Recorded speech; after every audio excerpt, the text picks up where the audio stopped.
gone over the side to sit on the hill again today and exercise Connie. A bit of a worrying day today. Last night we had a lot of kids come up and buoy races and people like parked behind the vans, and they were right behind my van, about 8 kids. We were in the cats and worrying me come to that in the evening. Didn't want the cats to go out really with all that going on, but Rainbow insisted on banging on the cat flap door persistently to go out, so I let her out last night. I think it was just after when the main eruption was going on, and I've not seen her since now. Obviously you can see it's really busy today, being a Saturday, and she'll probably sort of hide in the bushes and everything and not come close to the van, but she's usually good at coming back for breakfast or coming back through the night for a drink and for some snacks. Now bear in mind we have been here for like a week and the cats are very comfortable. Even Bentley was out all day yesterday and all last night, so but coming back and checking in, that just goes to show how happy they are and how much they learn to explore the place, and it is a vast area for them to explore. But there are holes, there are caves, there are, there's a farmer down there. Rainbow has not yet come back. She's not come back for breakfast. But like I say, she's looking after herself. It's been nice weather, and she will not likely come too close to the van with people about. They have the option to just walk down the little wooded copse. You see the van straight ahead of me. Just see if we can zoom in a bit. That's where Destiny is parked. Sent to it at the moment, and they usually just go up the little fence and into that little copse, and they can obviously then explore from there. She did come over this side yesterday with me and we went for a walk, and she managed to, in that little hole there where the trees are, she'd actually managed to hide in some of the rocks, which obviously goes back into a cave.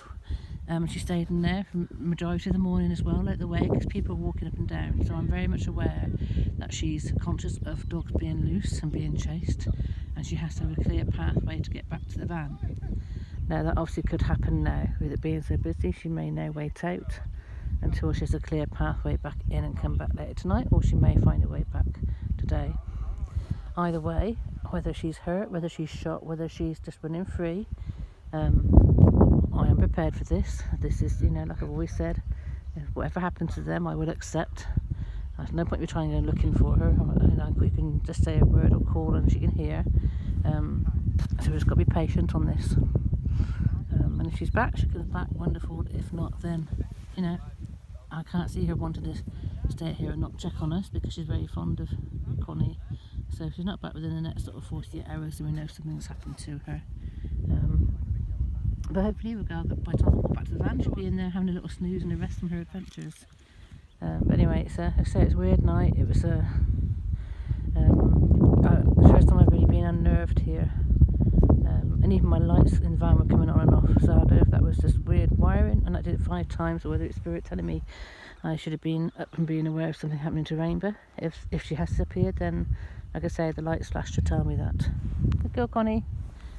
She could I could be worrying, but I'm not worrying. It is what it is. And like I said, if the cats ever choose to stay at a place, then that's their choice.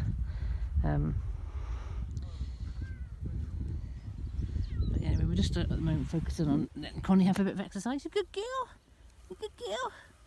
And she's out just saying hello to people, and she stays down completely each time with each dog now. She no longer jumps on my shoulder. Every time a dog comes past, she just sits down quietly or lies down quietly and lets them go past. Really brave, really good, and if something's a bit too feisty, she'll hackles up and smack them one as they get near. So I'm really impressed with that. But she does get a bit lazy with the walking. We're not walking too far because she likes to be carried, so I'm having to wear my body warmer even when it's really hot, because I need protection from her claws when she's on my shoulders. Anyway, that's enough of that. Like I say, it's a beautiful sunny day. We've got all the paragliders up flying, and if this is the last day that I would have thought, yesterday was the last day I saw Rainbow, then my love goes out to her, and if she's due back, then she'll get a bit of a talking to. But like I say, I don't want to do that. It's her freedom, her enjoyment, and we have stayed here a while, and what a beautiful place to be, or to end up if something happens to them. Like I said, we're sticky at Ribbled Head. You can't wish for a better place for the cats to end or leave the place or end their days. But anyway, with anything positive, we're going to go back to the van and find a rainbow, and I'll announce it.